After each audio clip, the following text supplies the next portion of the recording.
What's real? What is it not? We're going to get into it and talk about it. But let's clear the air for good first. Because this subject has been hidden for years under some of the craziest claims, fake pictures, half-truths, and hype the crypto world has ever seen. Still, something very real has been going on behind all that noise. Slowly, quietly, one step at a time, right in front of everyone. A lot of people missed it. A lot of people still don't get it. But today we're going to pull back the curtain. People only want to know one thing about XRP private ledgers: what they are, how they work, why they exist, and if crazy prices like 327,000 XRP are real. The truth. Let's do this. If you find this breakdown helpful, please like it and share it with someone who needs it. Now let's get back to the beginning of this talk. The first big spark came from Brad Garlinghouse himself when he talked about why Ripple had to create temporary private networks with permissions for banks that didn't want their transactions to be shown on a public ledger. In all honesty, you can see why if you picture the phone call he talked about. One of the largest banks in the Middle East is one of Ripple's first partners. They go live. Then there was fear. A banker says that Ripple is very angry. People can see what I've done. I do not want other people to see my activities. Think about being on that call. Imagine being on the team that forgot that banks don't really want everyone to see how they move money around. That moment was the unintentional opening to the whole talk about the private ledger. Banks need privacy, not because they're hiding something bad, but so that rivals can't look at corporate flows, internal transfers, and liquidity moves. This is the case whether people like it or not. Ripple did what made sense. They made private, limited versions of their technology so that banks could try, pilot, and carry out transactions without anyone else seeing them. Brad gave a clear explanation. The public XRP record is there. Then there are private temporary blockchains, which are separate routes between banks that are cryptographically signed, hold value in escrow, and release value all at once to make sure settlement always goes through. It wasn't some kind of plot. It wasn't a secret band of rich people. As the banks put it, we like technology, but we need privacy. This was the start of the whole secret ledger myth. Hold that thought for now. We'll get to the big question in about 2 minutes. Does XRP get used in these secret ledgers? If that's the case, does that price match the general price? First, though, as stated, I'm putting this right here. As part of building CBDCs, they were testing a private form of the XRP ledger just for central banks. This wasn't just a guess. It was true what they said. This was said straight out. And that immediately made the talk longer, because now it wasn't just banks that needed protection. It was whole countries. Along with that news came something that many people still get wrong today. This is the private CBDC ledger. It is based on the same code as the XRP ledger, but it is not the public XRP ledgers. CBDCs aren't being made directly on the XRPL mainnet by central banks. They're making them on private, secure networks that are meant to protect privacy, allow for growth, and provide control. This is where a lot of the misunderstanding and myths start to take off. People began to wonder if the secret ledger used XRP since it was a separate network. Does XRP serve as a bridge asset for CBDCs? When you exchange currencies, do deals automatically go through XRP? The most important question is whether the price of XRP can change on a secret ledger. This is where Ripple's top cryptographer, David Schwartz, stepped in and made everything clear. Even though he's said it many times and in many ways, people still take it in a different direction. There is just one XRP. There is only one XRP. There is no such thing as a private or public XRP. XRP can only live on the XRPL mainnet and no other record. Even though sidechains, private copies, and CBDC platforms may all be based on the same code, they are not their own XRP economies. The only place where liquidity lives is on the mainnet. That brings us to the next big truth. On any private system, the price of XRP will always be very close to the price in the public market. David Schwartz used Coinbase to explain it perfectly. When you buy Bitcoin on Coinbase, you don't get Bitcoin on the blockchain. You'll be getting an IOU. It's easy to switch between them, though, so the price is the same as the blockchain price. It keeps them in line with arbitrage. Private ledgers work the same way. Even if XRP was worth $10 on one ledger and $200 on another, trading would quickly close the difference. Except when there were huge obstacles, capital controls, or something went wrong. On a private record, this is why all the XRP is worth $327,000. The story went so crazy, because that could only be true if the system wasn't connected to anything else and couldn't move value in or out. But here's where the story goes wrong. Somebody says they saw it. Liu. In a talk, Verson said he saw a secret XRP ledger with a price of up to $327,000. He says he saw it once during a bank test and that these private ledgers are like small, closed-off sandboxes where banks test their liquidity at very high prices. Let's go more slowly now. There are real stress tests. The things banks test aren't realistic. To show flexibility, they push systems to their limits. That part is fine, but it doesn't matter if the number that popped on the screen was real. It's important that there are quiet places They are not part of the mainnet, so they don't have to decide what the market value is. This means they can fake any price they want. They are trying the capacity, throughput, and volume at very high loads. Here's where another big idea comes in. The coming together, not a direct merge like Ethereum, but a gradual change where private tests, private rails, and private projects start to connect to the XRPL's public liquidity. Now things quickly become very interesting. Analysts, people who work for Ripple, and people who have talked to the company personally like Jake Claver have all said the same thing. They are real private ledgers, but they are not their own XRP communities. They fly planes, they're play areas. They help banks get used to real liquidity on the XRPL before they move on to them. Real money will start moving through XRP when that change takes place, when private-to-public cash routing is normal. Think about this in simple daily language. There are separate ledgers for each bank in the world. They can make their own stablecoins. They can handle business between themselves in secret. However, when they need to send money across networks, countries, or currencies, they use the XRPL because it's cheaper, faster, and not based on trust. That's where XRP as the neutral bridge comes in. That's when the number really matters. That's when value finally matches price. And Ripple showed in their CBDC example that it only takes seconds to do everything from making new money to destroying old money and moving value between networks. Private to protect privacy, public to get cash. And since we're talking about cash, now is a great time to talk about one of the biggest myths of all time. Why do people keep fighting about whether CBDCs use XRP or not? What is the real link between private ledgers and public XRPL liquidity? Now we can go straight to the next part. Let's clear this up for good, because this is where people get lost, fight online, and turn half-truths into full-on conspiracy theories. People think that XRP doesn't play a part when they hear that the CBDC secret ledger doesn't use it directly. Not right. Not at all right. It's pretty clear what it means. The CBDCs themselves are not given out as XRP. They are given out as independent digital currencies on private networks that were made from XRPL's code. But XRP is the link when those currencies need to go from one country or bank to another or into a different form of value. Because what else is there? A central bank in Asia is trying to put its full faith in a stable coin made by a bank in Europe.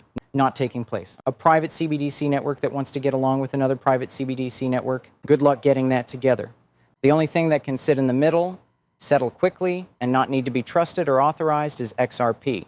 To be clear, David Schwartz and the experts at Ripple have been trying to explain this for years. In the present day, most trades do not take place directly on public blockchains. A lot of Bitcoin, Ethereum, and XRP transactions already happen off-chain, on exchanges, on internal books, and on private tracks. They only settle publicly when they need to. That's also where CBDCs are going. It's best to keep private ledgers. The public mainnet is used for fair settlement. The example is neither one nor the other. Let's talk about something that doesn't get talked about very often. If everything settles in the end, why do secret ledgers exist in the first place? Because banks are not like regular people who spend money. Investors in small amounts swipe cards, they listen in on phones, they pay small amounts. A lot of money changes hands at once in banks. They change the pools of liquidity. They even out accounts again. They move things around. They do towns overnight. That can't be shared with the public at any time. What if your competitors could see exactly how your money moves inside your company at all times? It would be bad for business. That's why secret ledgers are important, not just nice to have. They're not meant to take the place of public networks. They are designed to work with them. That brings us to the main question that everyone always has. If banks use private XRP ledgers, what happens when they need to make them public? Do all of these secret networks connect to the mainnet in the end? This is where the talk about the merge starts. Another thing is that this is not a merge like Ethereum's consensus update. This is not a merge of code, but of functions. Banks get their own training. They test in secret. They do exercises behind closed doors. But once rules are clear, compliance frameworks are standardized, and cross-border interoperability is required around the world, private test networks will start to connect to the mainnet on a large scale to access XRP liquidity. Like the early days of the internet. Private intranets were first made by businesses. Then, as rules came together, those private networks were linked to the internet as a whole. Private intranets were still useful even after the internet came along, but the biggest value came when they linked. It's the same story with CBDCs and blockchain-based payment. This is why Ripple showed a full life cycle video of how to make, distribute, trade, burn, and settle CBDC. Not because they're taking the place of national currencies, but because they make it possible for national currencies to work well. During that demo, the secret ledger took care of creating new money, wallets, internal transfers, and destroying old money. The bigger picture shows up when you zoom out. The goal of these private trains is to connect them directly to a worldwide network, one in which XRP serves as a neutral link between all of them. And this is where the ideas about private ledger prices lose their way. It is not possible for there to be two types of XRP, one that is very cheap and one that is very expensive. That's not what I said. That's not just a guess. That's not talk for the group. That is the founder of XRP himself describing it. If there were two different prices, arbitrage would close the difference right away, unless there were cash controls, unless there were limits on access, as long as nothing was seriously broken. The private price wouldn't mean anything then either, because it wouldn't show how liquid things really are. It would show a bubble that is by itself. We can see why David Schwartz used the kimchi price as an example. Because of capital controls, XRP used to trade much higher in South Korea. It wasn't because Korean XRP was different, but because it was hard to get or send. That's the only time when price split can happen. If someone says they saw XRP worth $327,000 on a private test system, that doesn't mean that's how much it's really worth. Whatever the reason, a price variable was set in a testing setting to see how well the system could handle being bigger. In fact, the first people to test any new financial tool often use values that are too high or too low. Systems are pushed to their limits by banks. They make models of high volatility. As much as possible is tested, because if you plan rails for global payment, you need to know what happens when prices go crazy, even if those prices never happen. Is that a hint at how much it might be in the future? Maybe in a roundabout way. The fact that banks felt the need to test that high shows they think the system can handle huge amounts of data and high cash needs. But that doesn't mean that number shows what the property is really worth now.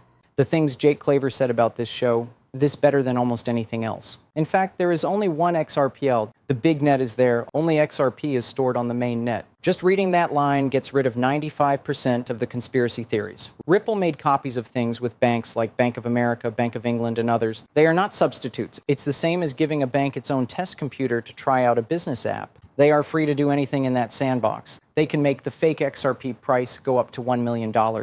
They are able to handle 100,000 TPS. They can exchange money. But that doesn't change the real wealth. It only gets them ready. Things start to get real in the next part. Something big happens when each private ledger needs to connect to every other private ledger in the world. This is because each private ledger needs to finally connect to every other private ledger. The banking system doesn't have a global settlement layer, interoperability, or a trustless bridge. These are all things that could be added. With its neutrality, decentralization, lack of country bias, and quick settlement, XRP is the only asset that was made from the start to play that role. When banks stop believing each other's promises, stablecoins get too disorganized, and private CBDC networks can't work together smoothly, XRP's liquidity pools will be the cheapest, fastest, and safest way to send money. That's when value changes, not in short bursts based on speculation, but in a way that is driven by usefulness. So now we're getting to the real endgame for private and public ledger convergence. This is how global routes will change, and it has an impact on XRP's role in institutional settlement. This is not advice about money. The real change will happen when people finally understand that what's happening now isn't a crypto trend, a bull cycle, or just more crazy hoax meant to pump up bags. What is going on is infrastructure related. It's everywhere. It changes the way value will move around the world for the next 100 years. And XRP is at the center of that reworking, whether people want to admit it or not. Not because of rumors, price estimates, or stories. It's because of the planning, building, and coordination of institutions around the world that took more than 10 years.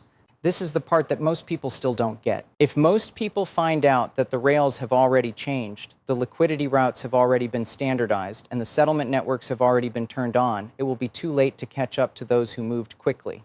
And that's the reason why the biggest names in business have been quiet for so long. It's not that they don't believe in the technology or see the chance. It's just that they don't want to be heard when they're getting ready to change the world's systems. Do you remember how the internet looked before it became popular? Peaceful, technical, too dull, out of sight behind colleges, universities, research labs, and government projects. Then all of a sudden it became the world's most important thing. Value transfer, cross-border settlement, and firm liquidity automation are all going through the same thing right now. This time, though, the change is happening faster, more smoothly, and with the support of every major world economy. The third part of this move is the scaling phase, which is where we are now. At this point, pilot programs go from being fun tests to having to be fully integrated. It is at this stage that compliance standards stop being regional and start being global. This is the stage where banks stop trying new things and start moving to new ones. At this point, tokens that were once thought of as speculative crypto assets turn into the main assets that make it possible for money to flow between whole banking lines. People aren't buying XRP because of all the hype in stores. It's becoming more popular because global banks have spent the last 5 years building up the infrastructure for compliance, settling, and messaging that makes XRP an important part of their liquidity stack. When institutions work together and regulators agree, the retail market has no effect on the result. Take a look at what we've already seen. Banks are trying out tokenized deposits. Governments are testing CBDCs. Treasury tools are being rewritten so that they can be programmed. Settlement messages are being changed from old forms to frameworks that are native to ISO. And Ripple is quietly being added to the level where real money is moved by banks around the world. Not money that doesn't exist, not flows of speculation, settlement amount actually paid. This is the real signal. People aren't looking for a coin to bet on. It wants to find a settlement asset that can be used on a large scale across countries in real time with little to no friction and the highest level of efficiency. In that case, XRP is one of the few investments that fits. From the second phase to the third, institutions that stayed out of the way are now hustling. The organizations that didn't think digital settlement rails would be important are now rushing into the field. Institutions that thought they had more time are now learning that the adoption curve is speeding up without them. And while small investors are obsessed with charts, influences, and made-up drama, the real players are carefully locking in their positions in a quiet way.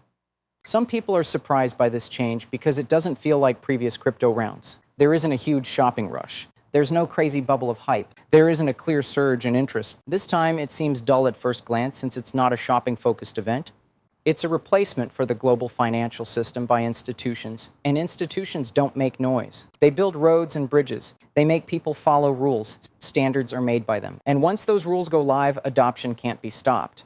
Even more important is what's going on behind the scenes. The ways that cash is being built right now will not only be temporary, they will stay there forever. It is impossible to go back to the old method once a corridor switches to on-demand liquidity with tokenized assets. Banks don't go back to slow, expensive methods once they connect to automated settlement lines. When instant, programmable cross-border messaging comes out, old tracks will no longer be useful. As soon as that happens on a large scale, XRP, the asset that powers the liquidity on those networks, becomes structurally important. But this is the part that really hurts. Most of the time, small buyers miss these changes. It's not until after the shift that they notice it, because these kinds of changes don't happen with big statements. They happen with changes that you can't hear. There are new APIs, updated standards, revised compliance frameworks, direct connections, back-end replacements, and major overhauls of the Treasury system. They don't make the news. They build roads and bridges. The winners are chosen by the infrastructure long before anyone else knows there is a race going on. Take a look around now. Take a look at how the relationships are going. Take a look at the text that is being finalized for world regulations. Check out how liquidity providers, banks, custodians, payment companies, and market makers are all working together to make sure that all of their systems can talk to each other and settle transactions. It's not a coincidence. It's not an accident. This is working together. And cooperation between institutions is the most powerful signal that a market can ever send. We are in the space between moments. This is the part where everything is made, linked, and in place, but not yet open enough for stores to understand. The part where the value hasn't been priced in yet because most people don't understand how it works technically. This is the part that only developers, integrators, liquidity engineers, institutions, and early users who see patterns before everyone else does can pay attention. These are the places where the chance is, not in hype, speculation, or chasing stories, but in knowing that the global financial system is being rebuilt from the ground up, and XRP is right in the middle of those lines. The last part of this shift will be very powerful. It's when public access, institutional activation, legal clarity, and liquidity scaling all come together at the same time. The point at which the new system is the only one left. Whenever the market wakes up and sees that value has moved, most people don't know how close we are to that moment. Everyone will know that XRP will be used when it comes out. Everyone will wonder how we missed the signs. It will be easy to say the signs were always there, but they weren't in the news. They were hidden in the pipes.